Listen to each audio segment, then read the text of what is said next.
오늘 하나님의 말씀 사도행전 2장 33절에서 36절까지 말씀입니다. 사도행전 2장 33절에서 36절까지 말씀 제가 읽어드리도록 하겠습니다. 하나님이 오른손으로 예수를 높이시매 그가 약속하신 성령을 아버지께 받아서 너희가 보고 듣는 이것을 부어 주셨느니라. 다윗은 하늘에 올라가지 못하였으나 친히 말하여 이르되 주께서 내 주에게 말씀하시기를 내가 내 원수로 내 발등상이 되게 하기까지 너는 내 우편에 앉아 있으라 하셨도다 하였으니 그런즉 이스라엘 온 집은 확실히 알지니 너희가 십자가에 못 박은 이 예수를 하나님이 주와 그리스도가 되게 하셨느니라 하니라. 아멘. 예, 이제 2021년이 코로나와 함께 보낸 2021년이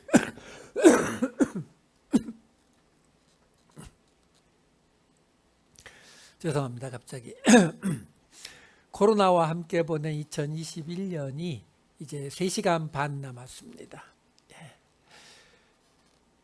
이 마지막 날 그래도 하나님 앞에 모이신 여러분들께 하나님의 크신 축복이 임하기를 우리 주님의 이름으로 축원드립니다.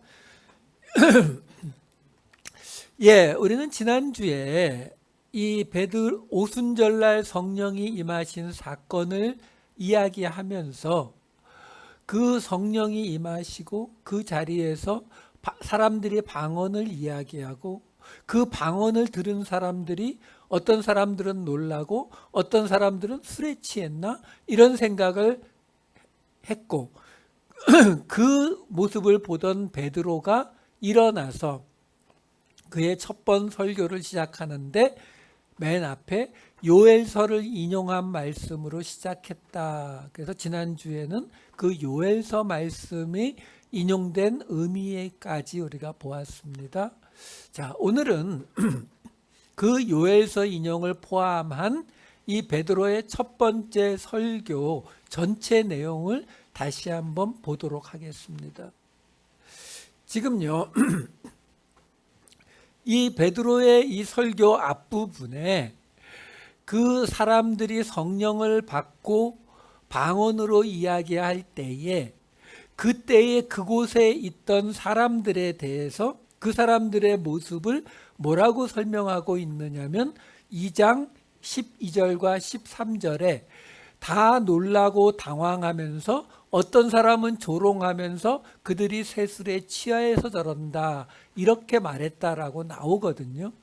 근데 그 사람들, 그 당황하고 놀란 그 사람들을 누구라고 이야기하느냐면은 2장 9절에서 11절을 보시게 되면은 바데인, 메데인, 엘람인, 메소포타미아에서 쭉 11절까지 15개 나라의 이름이 등장을 합니다. 그러니까 그 사람들이 다 우리의 언어로 그 말을 듣는다라고 하는데 10절에 보시면은 뭐라고 나오냐면 10절의 뒷부분을 보시면 로마로부터 온 하면서 나그네 곧 유대인과 유대교에 들어온 사람들과 이렇게 나와요. 그리고 지금 이 이야기가 오순절 날 성령을 받았을 때에 그때의 옆에 있었던 쉽게 말하면 참관한 사람들, 구경꾼들이 지금 하고 있는 이야기거든요. 근데 그 사람들을 뭐라고 이야기했냐면 2장 5절에 이렇게 나와 있었어요. 그때에 경건한 유대인들이 천하 각국으로부터 와서 예루살렘에 머물러 있더니 자, 제가 왜 이 부분들을 다시 읽어 드리느냐면 이 사도행전이라고 하는 책이 이제 이 베드로의 설교부터 본격적으로 시작이 되거든요. 그런데 그러면 이 사도행전이라고 하는 책이 정확히 어떻게 우리는 이 책을 이제 보아야 하느냐가 여기에서 힌트가 나오기 때문에 그래요.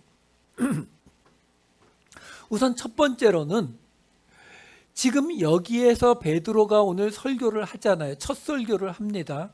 근데 그 설교를 듣는 성령을 받은 제자들 플러스 구경꾼들. 근데 그 사람들을 다 뭐라고 표현하고 있어요?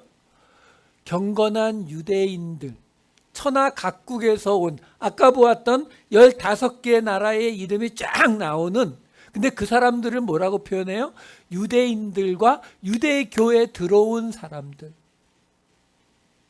그러니까 우리가 분명히 알 수 있는 것은 이 베드로의 첫 번째 설교를 듣는 사람들은 적어도 유대인, 아니면 유대인은 아니지만 유대교에 들어온 사람들. 다시 말해서 유대적인 모든 문화와 지식이 있는 사람들, 하나님을 믿는 사람들, 구약을 믿는 사람들이 대상이라고요. 그런데 이 베드로의 설교를 보시면, 우리가 주일날 누가복음을 하고 있지만 마태복음과 누가복음이 제일 비교가 되잖아요.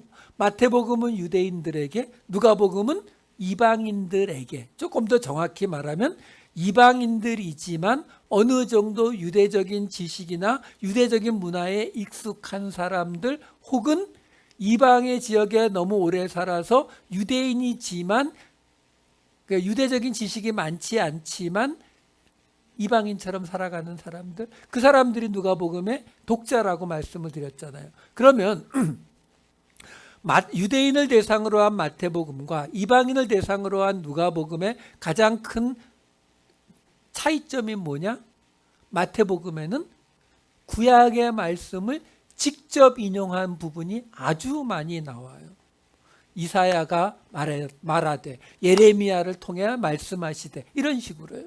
누가복음은 나오긴 하지만 굉장히 적고, 인용을 하더라도 간접으로 인용하는 경우가 많아요. 어떻게요? 이사야, 예레미야 이름 말하는 것이 아니라 하나님께서 말씀하신 바, 이런 식으로 간접적으로 인용하는 곳이 많다라는 거죠. 그 차이점이 뭐예요? 마태복음은 유대인들, 구약을 잘 아는 사람들이니까 이 사람들에게는 구약을 인용하는 것만큼 확실한 게 없거든요. 자, 마찬가지예요. 이제 이 사도행전을 쭉 보실 텐데, 이 사도행전 안에는 베드로가 설교한 것도 몇 번 나오고, 스데반이 설교한 것도 나오고, 바울이 설교한 것도 나와요. 근데 그러한 설교들을 볼 때에 우리가 뭘 확인해 볼 수 있냐면, 지금 이 베드로의 첫 설교는 어디서 했어요? 예루살렘, 그렇죠? 그리고 지금 누가 듣고 있어요? 유대인 제자들, 그리고 천하 각국에서 온 경건한 유대인, 혹은 유대교에 들어온 사람들. 그러면 베드로의 이 첫 설교에는 구약의 직접 인용이 3군데나 나와요. 그리고 당연히 그 구약에 직접 인용되는 그 부분이 가장 중요한 부분이죠. 그러니까 구약을 가져다가 증명하고 있는 거잖아요. 근데 이 베드로가 10장으로 가면은 이방인 고넬료에게 설교하는 게 나와요. 구약의 인용이 있을까요? 없을까요? 없어요. 왜? 그 대상이 이방인 고넬료거든요. 사도 바울도 설교하죠. 사도 바울이 첫 번째 한 설교가 어디냐면은 안디옥에 있는 유대인 회당에서 설교합니다. 구약의 인용이 있을까요? 없을까요? 있죠. 근데 그 사도 바울이 아테네에 가서 아레오바고에서 설교해요. 구약의 인용이 있을까요? 없을까요? 없죠. 여러분, 사도행전을 보는 방식을 설명해 드리는 거예요. 사도행전은 쉽게 말하면 이제 처음 복음이 전파되는 그 첫 역사를 설명하는 역사책인 거거든요. 근데 이 역사책을 마치 사도 바울의 서신서를 보듯이 보시면 안 돼요. 무슨 말이냐면요, 예를 들어서 이렇게 설명을 해드릴게요. 한국 사람들이 신라 시대에는 예를 들어서 치킨을 좋아했고 고려 시대에는 돼지고기를 좋아했는데 조선 시대에는 소고기를 좋아했다. 이게 역사책에 이렇게 나와 있다라고 생각을 해보세요. 근데 그걸 읽으면서 신라 시대에는 치킨을 좋아했구나. 난 치킨 좋은데. 고려 시대에는 돼지고기를 좋아했구나. 난 돼지고기 싫은데. 조선 시대에는 소고기를 좋아했구나. 소고기는 좀 비싸지. 이러면은요, 그 역사책에 신라 시대 때, 고려 시대 때, 조선 시대 때 치킨을 먹고 돼지고기를 먹고 소고기를 먹었다는 이야기를 써놓은 아무 의미가 없어요. 근데 우리가 성경을 그런 식으로 굉장히 많이 보거든요. 특별히 사도행전을 보실 때 그러면은 여기서 우리가 받을 거는 사도행전을 우리에게 주신 하나님의 의도하고는 전혀 다른 쪽으로 가게 된다고요. 흔히 이 사도행전을 놓고 끝나지 않은 이야기, 그래서 이 사도행전의 뒤는 우리가 써가는 거다, 뭐 이런 이야기들을 많이 해요. 굳이 부정하고 싶지는 않지만, 여러분, 사도행전이라고 하는 책은 아까도 말씀드린 것처럼 역사서 같은 거거든요.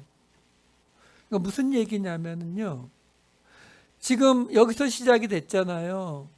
유대인들, 경건한 유대인들, 유대교에 들어온 사람들, 이렇게 3번씩이나 이야기하면서 이 사도행전이 시작되는 이 오순절 자리에 모였던 사람들의 모습을 정확하게 구별해 주고 있잖아요. 15개 지중해의 많은 지역에서 온 사람들, 그곳으로 복음이 이제 사도행전을 통해서 번져나갈 거거든요.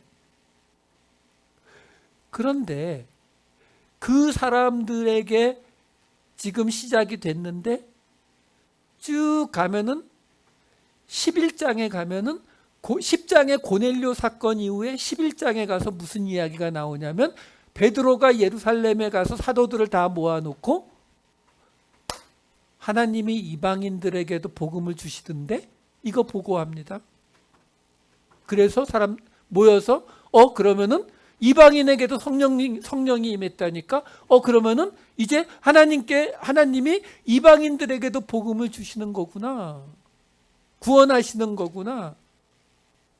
사도행전이 지금 유대인에게서 시작했는데 11장에 가서 방향이 팍 꺾여요. 그러다가 15장 가면은 무슨 얘기가 나옵니까?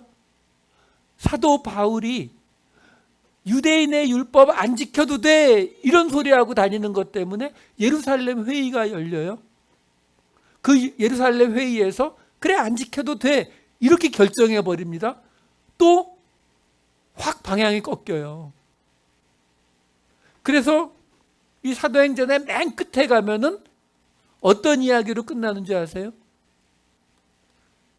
맨 끝에 이렇게 끝나요. 28장 28절에 보면은 그런즉 없어요. 제가 말씀 안 드렸어요. 그런즉 하나님이 이 구원이 이방인에게로 보내진 줄 알라. 이걸로 끝나는 게 사도행전이에요. 그러니까 사도행전은 무슨 이야기냐? 사도들이 변화되는 이야기예요.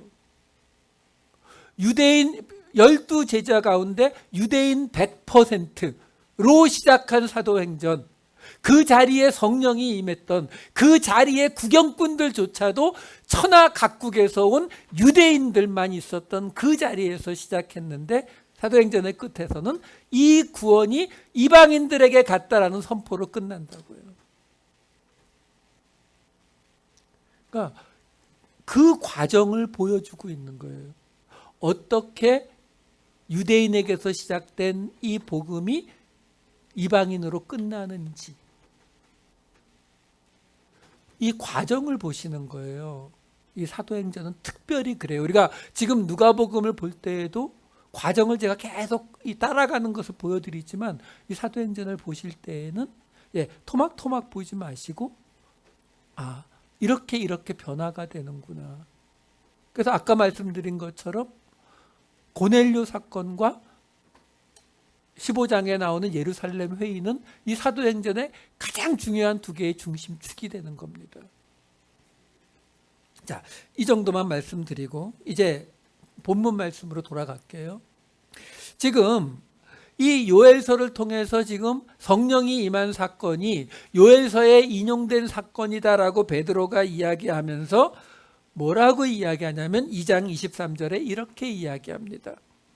그가 하나님께서 정하신 뜻과 미리 아신 대로 내준 바 되었거늘 너희가 법 없는 자들의 손을 빌려 못 박아 죽였으나.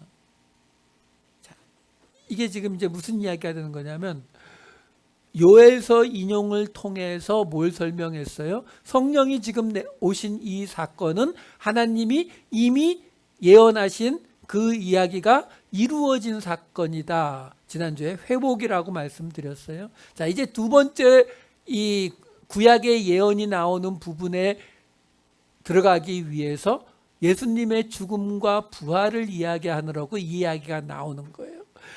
하나님이 정하신 대로 예수님을 너희에게 죽이라고 내어줬더니 너희가 법 없는 자들의 손을 빌려 못 박아 죽였다.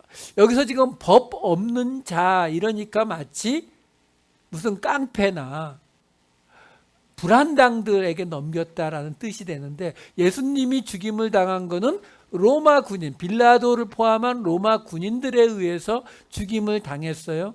여기 법 없는 자들이라고 번역이 되어 있는 단어가 헬라어로 한 단어예요. 아노모스. 노모스가 뭐냐면 율법, 법이라는 뜻이고 앞에 부정 접두어 아가 붙은 거예요. 그러니까 쉽게 이건 이 법 없는 자가 잘못된 번역은 아니지만 정확한 번역은 율법 없는 자들, 이방인들. 그러니까 지금 이 이야기는 무슨 이야기하고 있는 거냐면요. 유대인들이 예수님을 왜 죽였어요? 율법을 어겼다고, 그렇죠? 신성 모독을 했다고 죽였잖아요. 그들에게 지금 여러분 유대인들은 야곱의 자손 12형제의 자손이잖아요. 그러니까 유대인들은 형제예요. 하나님이 약속하신 땅을 함께 나누어 가진 형제. 그래서 우리가 알다시피 율법 안에도 보면은 이방인들에게는 이자도 받아 먹을 수 있고 이방인 종들은 마음대로 할 수 있지만 유대인은 그 종을 하든 뭐 빚을 졌든 마음대로 할 수 없어요. 희년이 되면 다 돌려보내야 되는 거거든요. 왜? 끝까지 성경은 같은 유대인들은 형제다라는 자리를 떠나질 않거든요. 근데 그 형제인 유대인을 누구에게 내줬다고요? 이방인, 율법 없는 자에게 내준, 그래서 죽게 했다고요. 이게 율법을 어긴 거예요.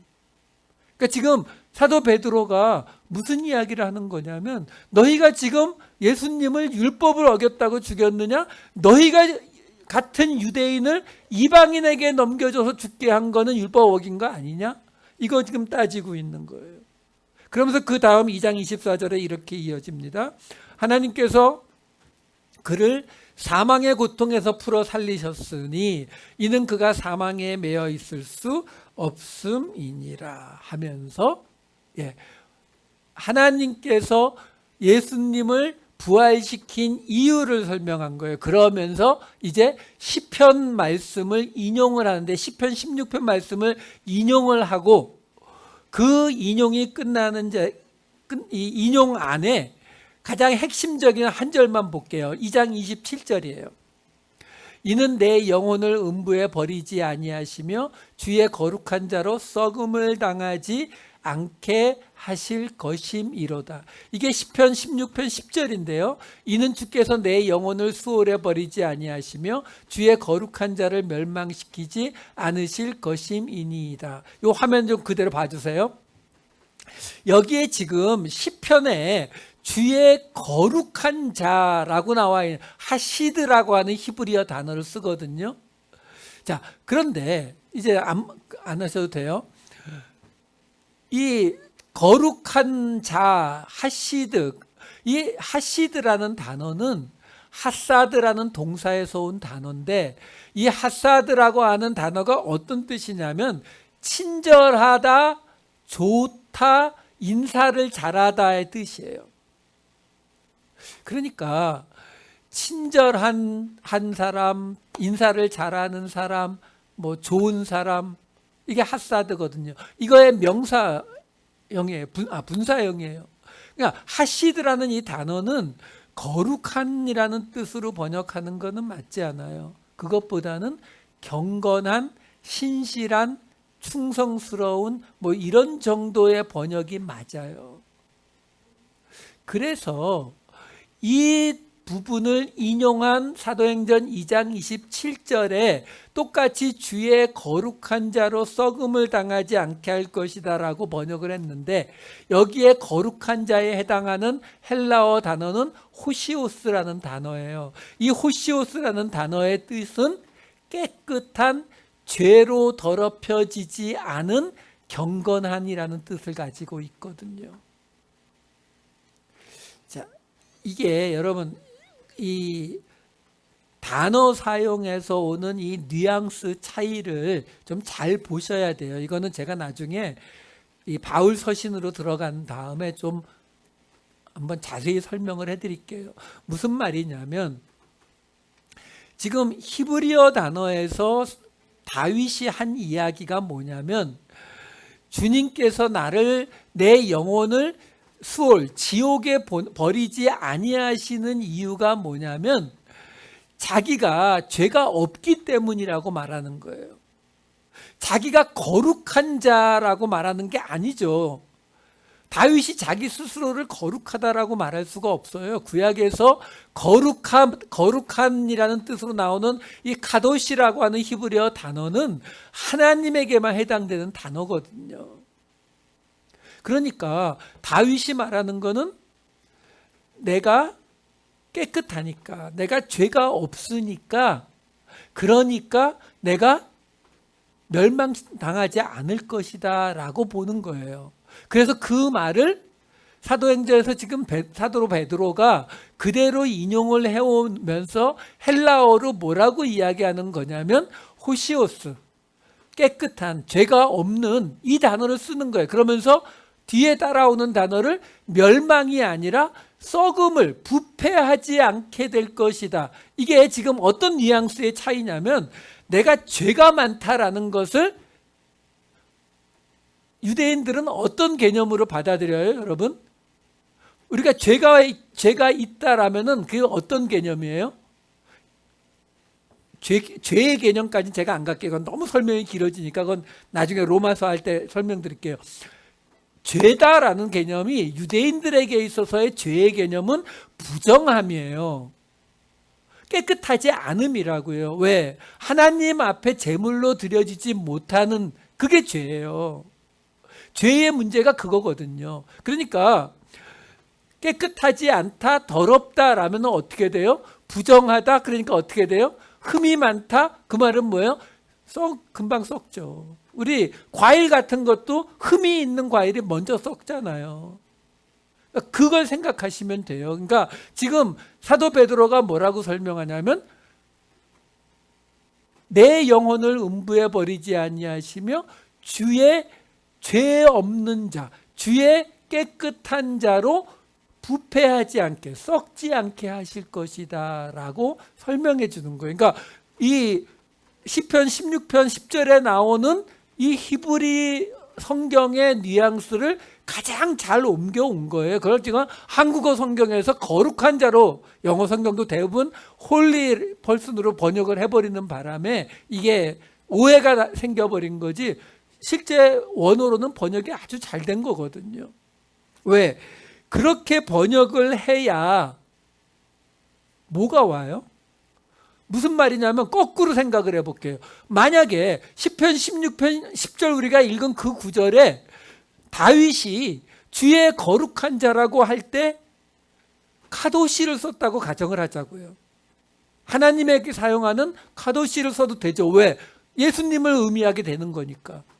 자, 근데 그렇게 되면은 오늘 사도행전 2장 27절에 나오는 주의 거룩한 자로 썩음을 당하지 않게 하실 거라는 게 이게 뭘 말하고 있는 거예요? 예수님이 그래서 썩음을 당하지 않고 부활했다는 걸 설명하는 거거든요. 근데 카도시를 만약에 히브리어의 구약에서 카도시를 쓰고 오늘 이 사도행전 2장 27절에서도 헬라어로 거룩하다에 해당되는 하기오스를 썼다면 그러면 이 말씀은 우리와는 상관이 없어요. 왜? 이게 지금 예수님의 부활을 설명하는 거거든요. 예수님이 왜 부활했느냐? 가장 중요한 부분이니까 구약 인용 10편을 16편을 인용하면서 그는 흠이 없고 깨끗한 죄가 없는 자니까 하나님이 썩지 않게 부활하신 것이다 라고 이 시편 말씀을 근거로 지금 되는 거거든요. 그러면 여러분 우리가 고린도전서 15장 20절에 나오는 말씀 알잖아요. 뭐요? 그리스도께서 죽은 자 가운데서 다시 살아나신 것은 우리가 죽어서 다시 살아날 것의 첫 열매가 되셨다는 말씀 아니에요? 자, 우리도 부활할 걸 믿잖아요. 근데 그 근거가 뭐예요? 예수님이 카도시 또는 헬라어 하기오스 하나님의 거룩한 자이기 때문에 부활하신 것이 아니라 죄가 없이 깨끗하기 때문에 하나님이 부활시키셨다라는 이게 근거가 되는 거죠. 왜요? 우리가 예수 믿으면 어떻게 된다고요? 예수님이 우리의 죄를 사해 주신다고요. 우리의 죄를 사해 주셨다는 건 뭐예요? 우리가 죄가 없이 깨끗해졌다? 그러면 바로 이 시편 말씀이 이 사도행전 2장 27절 말씀이 우리에게도 해당되는 거죠. 내가 예수 그리스도를 믿고 죄의 사함을 받았으니까 죄가 없이 깨끗해졌으니까 나도 죽어도 썩지 않게 하나님이 하실 것이다. 자, 그러면서 이번엔 그 다음으로 나아가면서 무슨 이야기로 이어집니까? 2장 32절로 넘어가면은 이 예수를 하나님이 살리신지라 우리가 다 이 일의 증인이로다. 부활에 대한 이야기가 끝나는 곳에서 이 이야기라는 거예요.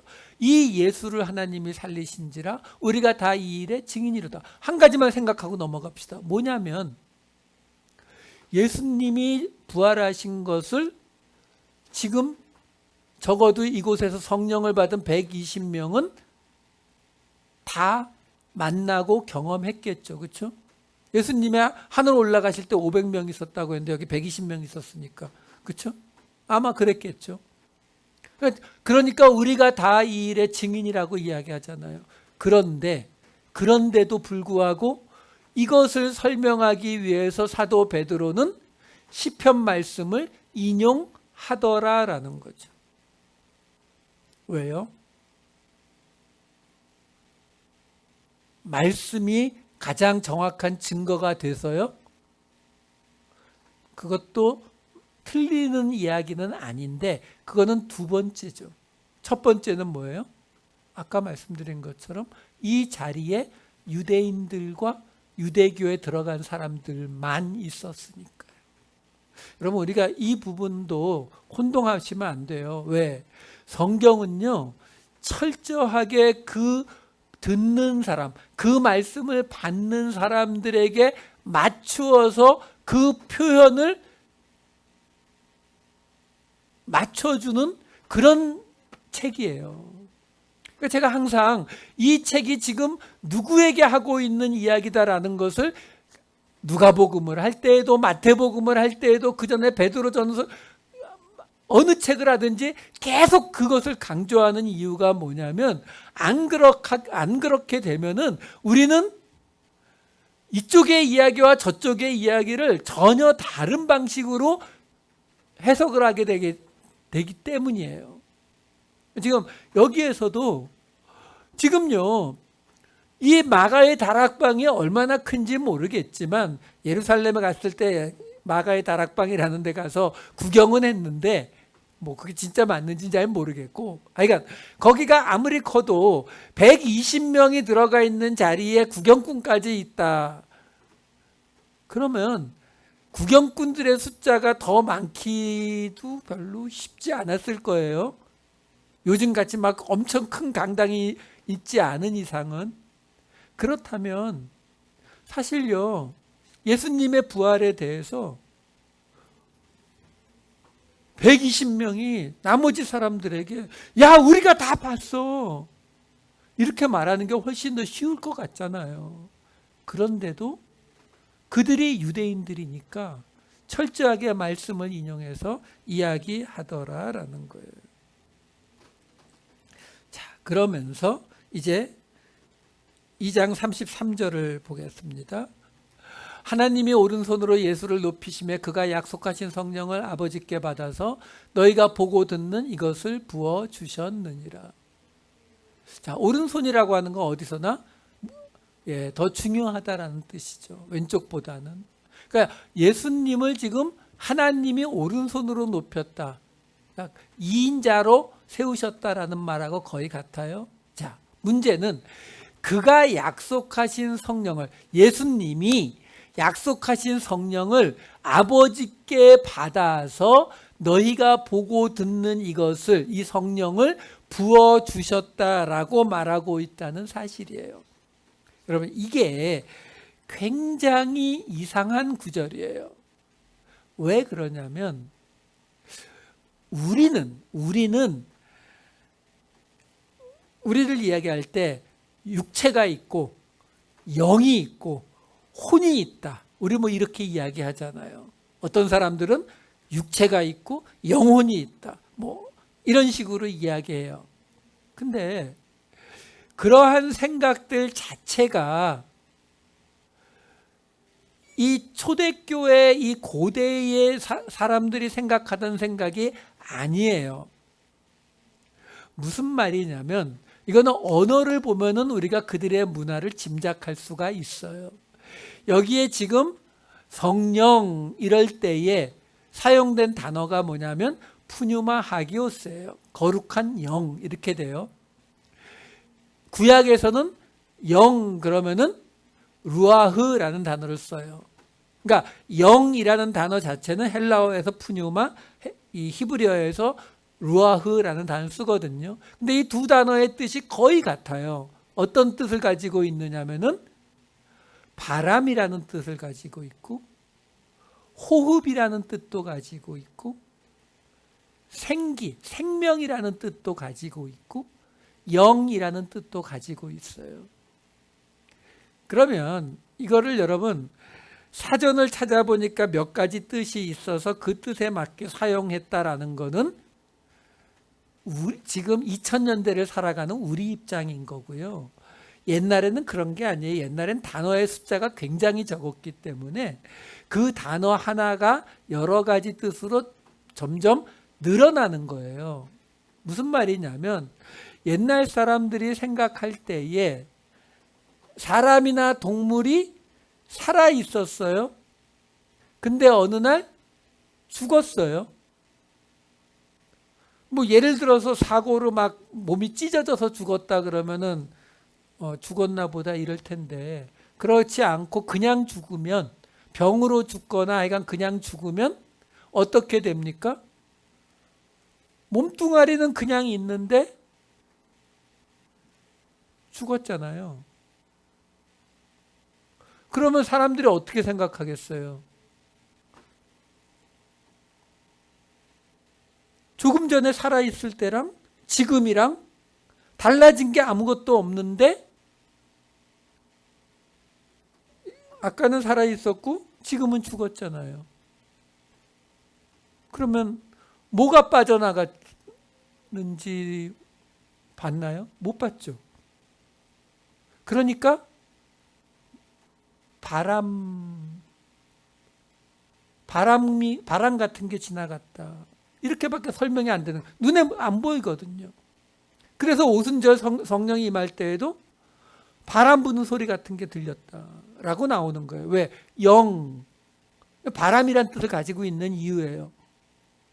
근데 간단한 이야기잖아요. 살아 있었는데 죽었다.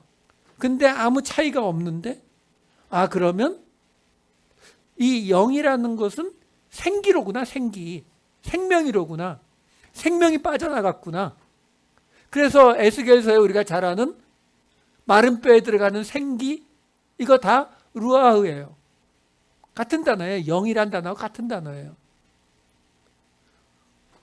죽은 사람을 보니까 숨을 안 쉬네. 숨이 빠져나갔구나. 그러니까 숨, 호흡. 이런 단어가 그러니까 다 같은 의미예요. 이거를 우리는 육체가 있고 어떤 영이라는 존재가 따로 있다라고 하는 이런 생각을 갖고 있기 때문에 이게 전혀 다른 뜻인 것 같이 느껴지지만 고대 사람들에게는 다 같은 뜻이라고요.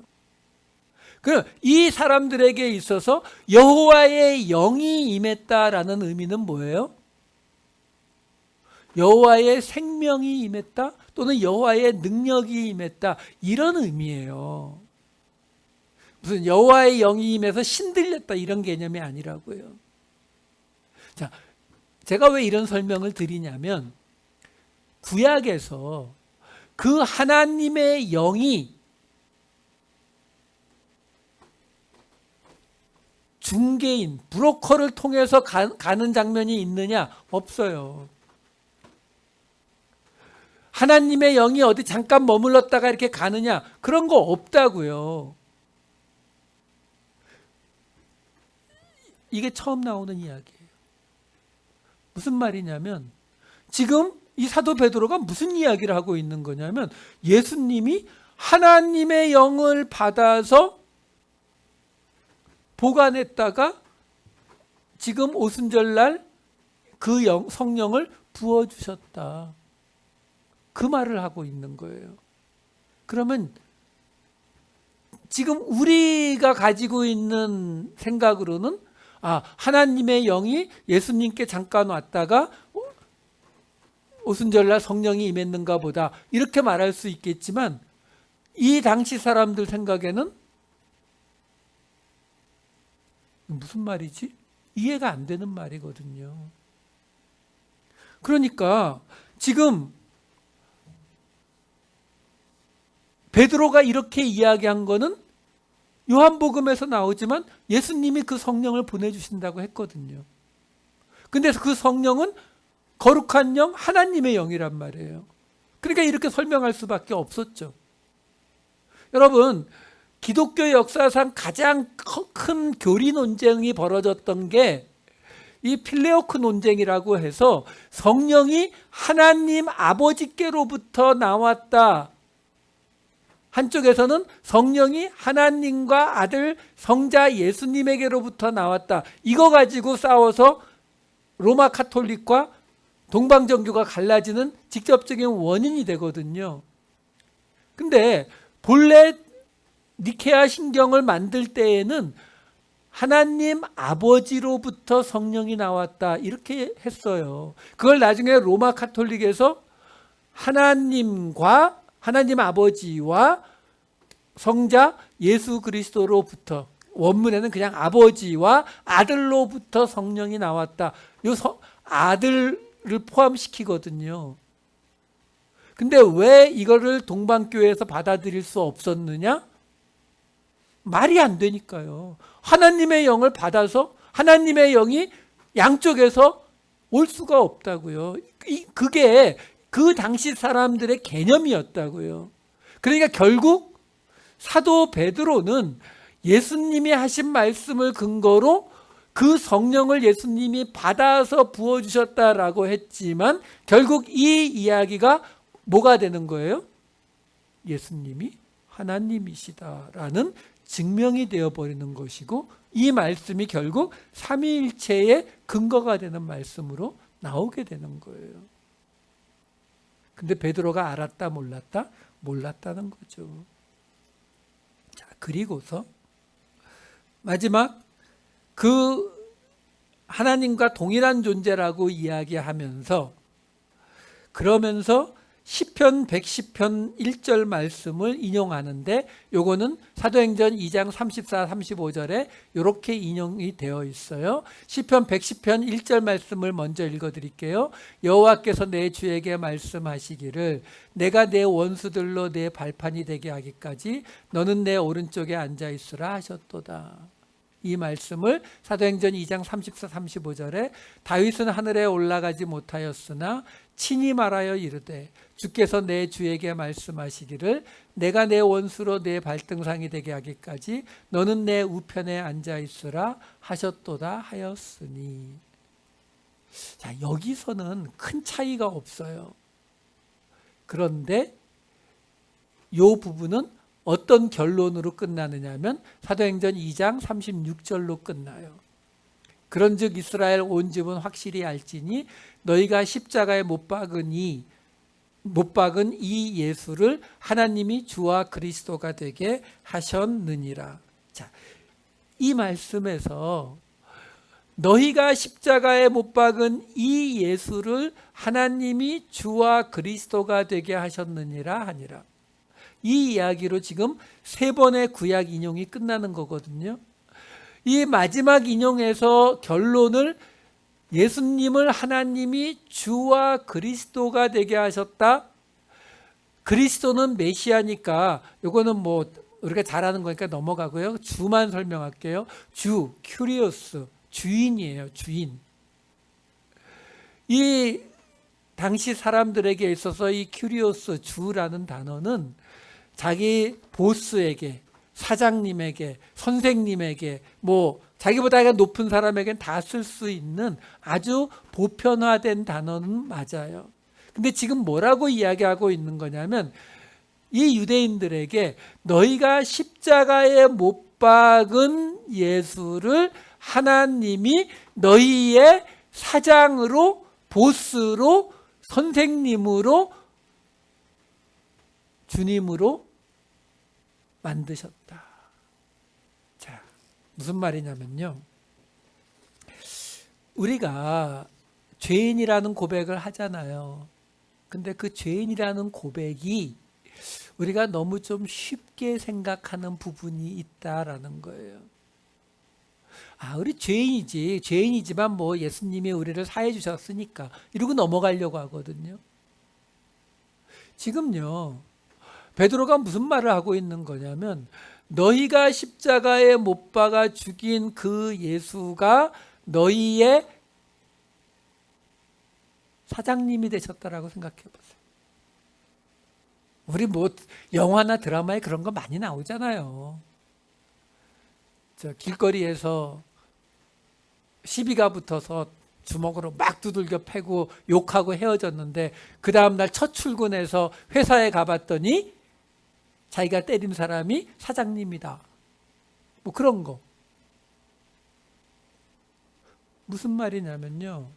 여러분, 1만 달란트 빚졌다라는 이야기가 무슨 말이냐면요. 그 사람이 나를 지금 당장 죽여도, 당장 감옥에 넣어도 전혀 이상하지 않은, 누구도 뭐라고 하지 않을 그런 상황이라는 거예요. 여러분, 우리가 죄인이라는 개념이 그 개념이라고요. 하나님께서 우리를 불쌍히 여겨서 살려주시는 그런 개념이 아니라 그 하나님이 우리를 구원하러 오셨더니 죽어라 두들겨 패고 침 뱉고 모욕하고 결국 죽여버린. 근데 그 사람이 어느 날 나를 구원하겠다고 오셨을 때 그러면 우리의 반응이 어떻게 해야 된다고요? 그냥 죽여달라고. 정말 죽을 죄 졌다고. 이게 성경이 말하는 우리의 죄예요. 여러분, 말씀을 마칠게요. 오늘 나온 이 3번 요엘서의 인용과 시편 16편, 시편 110편의 이 3번의 인용은 말 그대로 오늘 이 베드로의 첫 번째 설교이면서 동시에 이 사도행전 전체를 커버하는 이야기예요. 하나님이 당신이 말씀하신 언약대로 메시아를 보내시고 성령을 보내셨다라는 것. 그리고 그 하나님이 예수 그리스도를 살리신 것처럼 예수 그리스도로 죄 없어진 우리를 살리실 것이라는 것. 그런데 우리 모두는 확실히 알아야 되는 것, 바로 우리를 살리시는 그분이 바로 우리가 버리고 우리가 죽였던 그분이라는 것, 그 죄를 고백해야 한다는 것, 그것을 깨달아야 한다는 것. 이 세 가지가 이제 내일부터 시작될 새로운 한 해를 우리가 붙잡고 지나가야 될 날들이에요. 그 이야기들이에요. 여러분, 아무리 힘들고 어려울지라도 잊지 마셔야 될 것, 하나님의 언약은 이루어진다. 우리는 다시 부활할 것이다. 우리는 그럼에도 불구하고 죽을 수밖에 없는 죄인이다. 이 세 가지를 우리가 끝까지 지켜내므로 내일부터 올 새로운 한 해를 소망 속에서 맞이하게 되는 저와 여러분 되시기를 우리 주님의 이름으로 축원합니다. 기도하시겠습니다. 사랑이 많으신 아버지 하나님, 누구든지 주의 이름을 부르는 자는 구원을 받을 것을 이야기하십니다. 하나님의 약속이 있기 때문에 우리는 그 구원의 약속 안에 있을 것을 이야기해 주셨습니다. 우리의 살아갈 날은 내년에도 그리 쉽지만은 않을 것입니다. 힘들 것입니다. 어려울 것입니다. 그럼에도 불구하고 우리에게는 부활이 있음을 또 한 번 하나님 앞에 약속받습니다. 그리고 우리는 예수 그리스도로 말미암아 용서받은 죽을 수밖에 없는 죄인의 자리를 떠나지 않게 하여 주시옵소서. 그래서 새로운 한 해에도 우리의 자리에서 예수 그리스도를 믿는 성도의 모습으로 살아가게 하여 주시옵소서. 감사드리옵고 이 모든 말씀 우리 주 예수 그리스도의 이름으로 기도하옵나이다. 아멘.